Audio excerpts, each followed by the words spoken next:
Hey everybody, Coach Toolshed here, and today's video is not going to be discussing surprise mechanics brought to you by Electronic Arts. No, that is not the purpose of today's video. Today's video is more of an open letter to the games industry, both publishers and developers and platform holders as well. Anyone who participates in the machine we know as E3, which we just had a couple weeks ago. Now, I let you all sit back and have your fun and get all hyped for a couple weeks, but here I am. I have to discuss E3 because, as many of us know and realize, this year was not good when it came to both the announcement of new games that we didn't know about. There's not a lot of new projects that we didn't already know about ahead of time, and also the real problem is that this year we barely got any gameplay at all.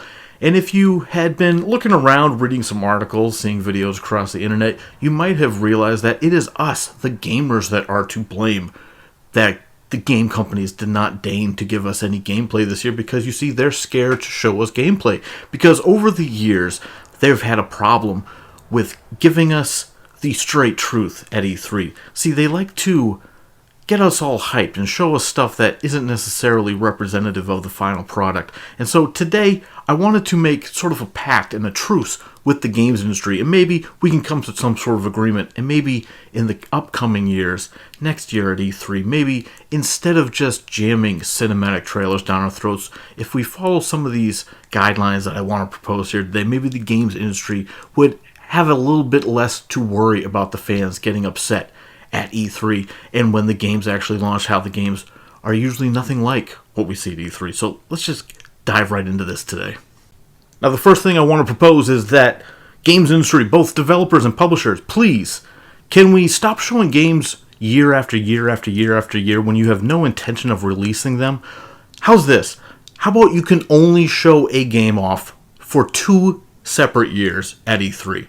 If you want to show a game off 5 years before you plan on launching it, that's fine. Show us a little teaser trailer if that's all you want to do, that's fine.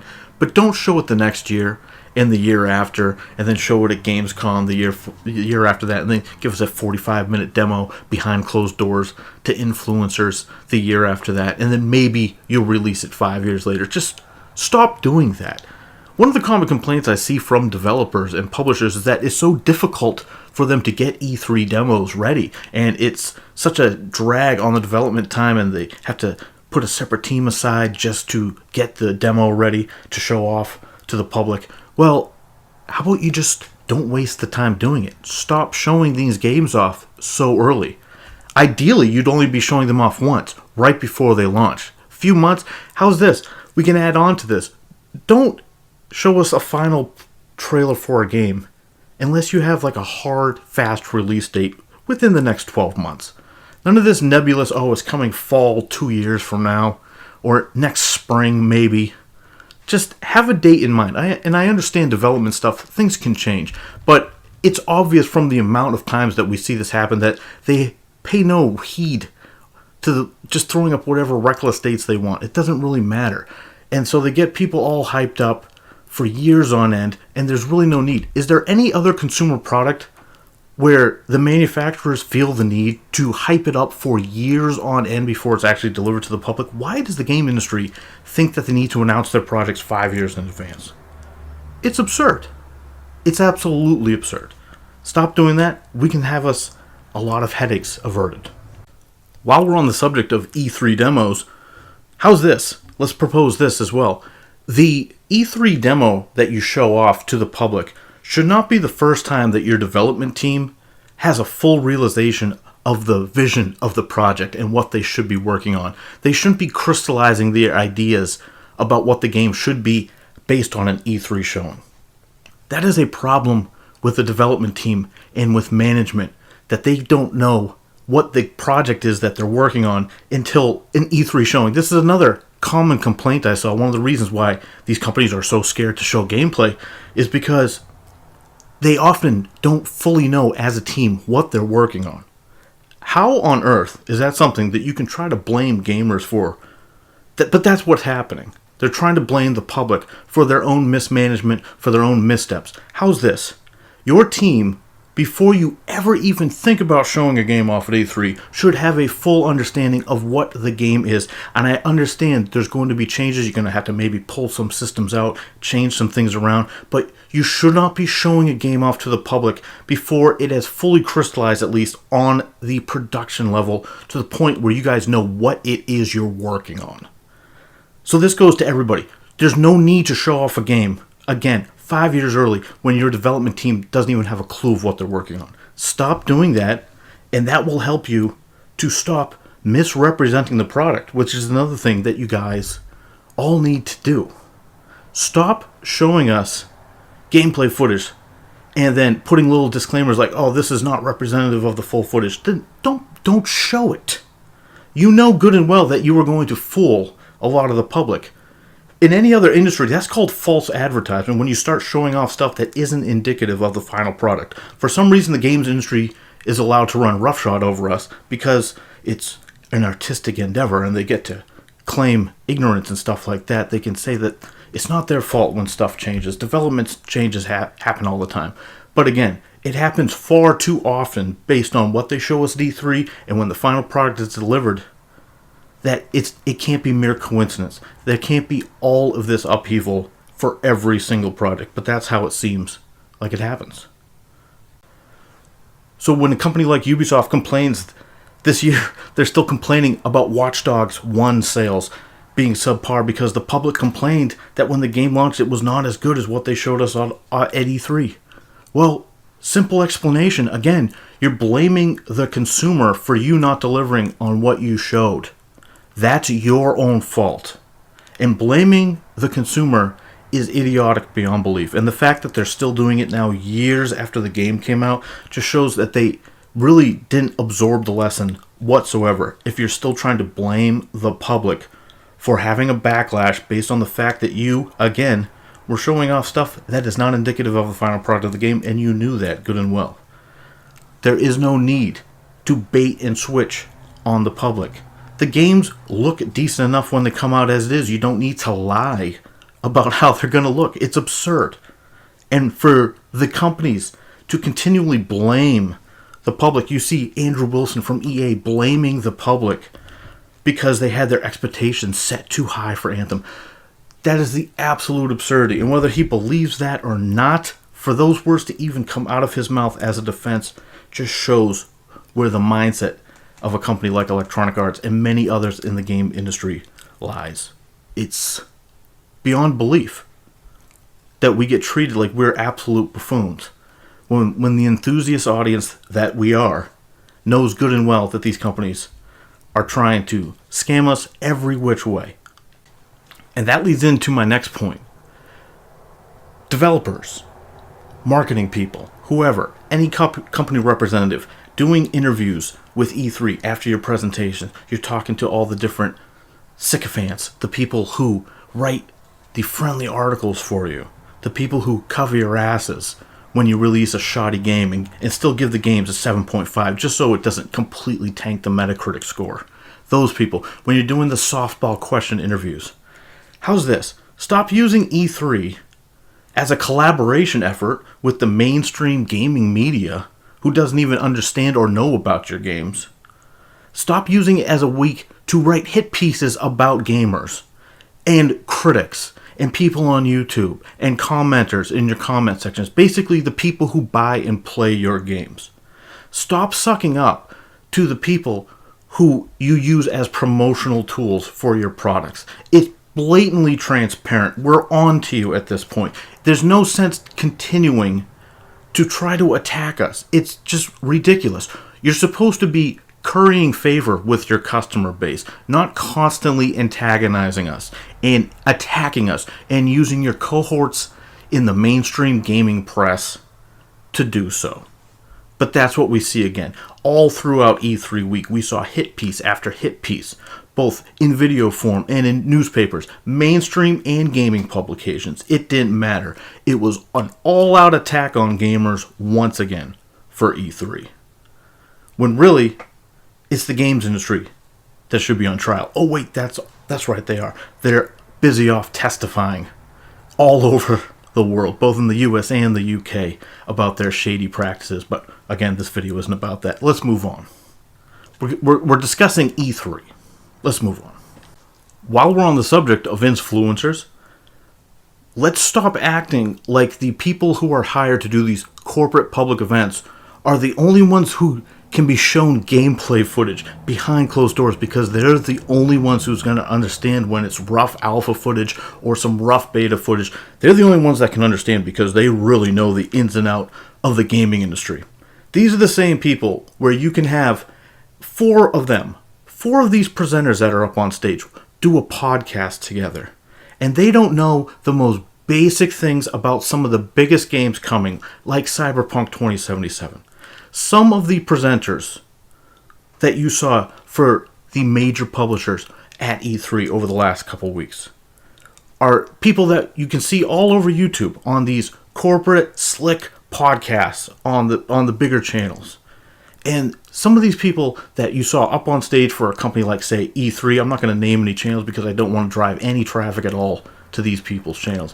But they'll do a podcast and they don't even understand what most people here understand, is that Cyberpunk 2077 isn't even a creation of CD Projekt Red. It's based on a board game, even though Mike Pondsmith was in the news all last week in a firestorm. These same people that will be raging at Mike Pondsmith over the controversy about the game, the nonsense controversy. These same people won't even understand that he created Cyberpunk 2077 years ago. And that these people who are completely unknowledgeable about the industry and major games in general, they're the people that are deemed to be insiders, who are the only ones who can be shown gameplay footage. Because they're the only ones who know better. The industry insiders. It's absurd. These people know nothing about games. Most of these people who get shown these games behind closed doors wouldn't know anything about games that they didn't get off Reset Era. And that is the God's honest truth. That's just a fact. So stop acting like these people are somehow special or more knowledgeable than, again, the enthusiast crowd that the gaming audience is. We are oftentimes far more knowledgeable than the talking heads that are up on stage doing the presenting. The people that are just non-stop fake hype machines for the industry. We know better. The jig is up. We are not fooled by these people who do these corny podcasts. Everyone's on to their game. We're on to the industry's game. And I'm going to talk about that in another video, because the industry is already kind of shedding themselves of these people. But stop acting like these people are the only ones that you can give the forbidden knowledge about your upcoming projects. These people are buffoons. Plain and simple. Stop catering to them. It's insulting to the player base. And this even goes for a beloved company like CD Projekt Red, as we're talking about them, because they had that message that they put out, in that hidden message that they had, saying that they had to show the game only behind closed doors so that they could build hype, and then by building hype they would get more people interested in the game, and with more people are interested, then they get more sales, and if they get more sales then they earn more money, and if they have more money then they can make more games. It's like, yeah, thanks guys, we understand business 101. So even CD Projekt Red is on board with this behind closed doors only to the influencer stuff. And it makes no sense. It's insulting to your player base to act like we can't understand. If you show rough footage that is obviously raw alpha footage and you label it such, we'll know better. You don't have to act like we're the idiots. Here's a couple here that should be pretty easy. Stop taking time on stage to show full presentations of mobile games. No one in the audience cares whatsoever. If you want to present that information to your shareholders, that's absolutely fine. If you want to have a little video announcement about it, put it up on your official YouTube channel, tweet out about it, that's fine. We don't need to be wasting time on E3 presentations for mobile games. What did they say? When we saw the Bethesda showcase, they showed off 2 new real games, and they showcased 4 mobile games. That's what I'm talking about. There's absolutely no need for it. Pretty simple. You don't need to show that off at E3. It's not going to hurt your bottom line to not show those ridiculous games off at E3. That's not the time or place or the crowd to do so. And you know that. Stop doing it. Also, this is something that's happened more recently this year, but it's going to happen in the future. I'm trying to nip it in the bud right now. Stop telling us to pre-order or pre-register or get in line for a streaming service or games that you want to sell to us on one of your subscription services. For that matter, the subscription service fad is going to hit a stone wall very quickly, and I don't know why these companies don't understand it. There's only a limited market for these subscription services. Basically, you have to get in on the ground floor. You have to establish yourself early, and then you'll be in the business. These companies that think that they can slice up their own content and that everyone's just going to subscribe, we're all going to have a subscription to each individual publisher, that's absurd. I know everyone wants to copy the Netflix model and get in on the ground floor, and Microsoft has the Game Pass, which is successful, but Ubisoft wants to do it, and EA already does it, and rest assured, all these other companies, Square Enix says they want to do it. I mean, this is just ridiculous. What, they think everyone's going to be shelling out $10, $15, $20 a month to each individual publisher just to access their library? If that's where they think this is headed, they're going to be in for a rude awakening. But I'm trying to nip that in the bud now. And for goodness sakes, why on earth would we need to pre-order a streaming game? But yet we're already seeing that sort of nonsense. Stop. It's buffoonery. Stop doing it. And finally, this is an easy one, and we saw a little bit less of this year, but it just needs to stop altogether. Some of these companies are still doing a terrible job. Ubisoft, I noticed, was particularly bad at this. Enough with the cheesy presenters and the bogus presentations, and enough with bringing people up on stage who clearly are not comfortable being up on stage. I understand sometimes you want to show off your developers, and that's fine, but please don't bring up people on stage who clearly are uncomfortable being up there, and you know exactly what I'm talking about. There's very few game developers who are actually seemingly comfortable up on stage. As much as we know he's lying all the time, Todd Howard at least seems like he's comfortable on stage most of the time, but very few developers are.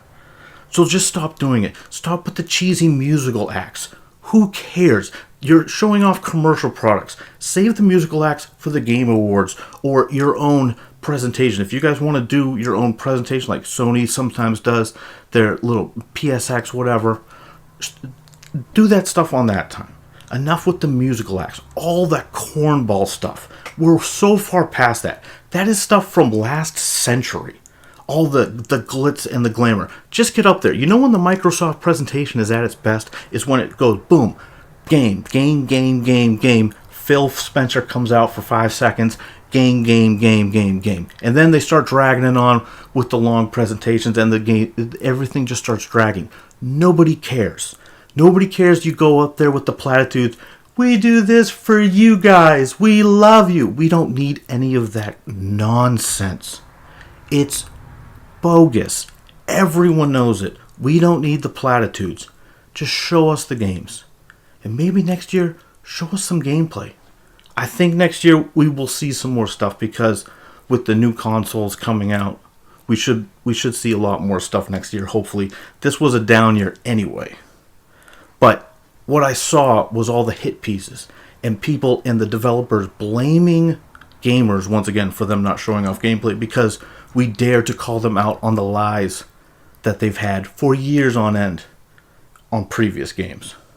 And for multiple people to try to turn that around on gamers and act like it's our fault for calling them out when they're the ones misrepresenting their own products and lying and trying to mislead the public to try to play gamers, that's just despicable.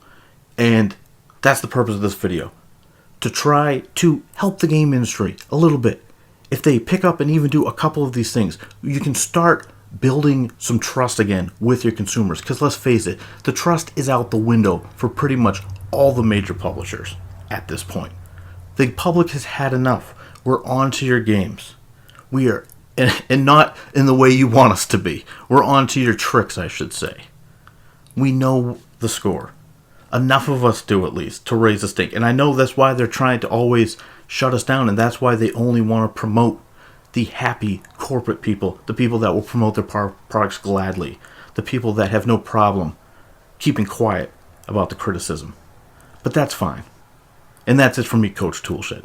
Let me know what you guys think down in the comments below. Do you have anything else you want to add to the list? Do you think I'm way off base here? Tell me why I'm wrong down in the comments below. Please subscribe if you want to stay in tune with the channel headed forward. And as always, keep it turned to 11.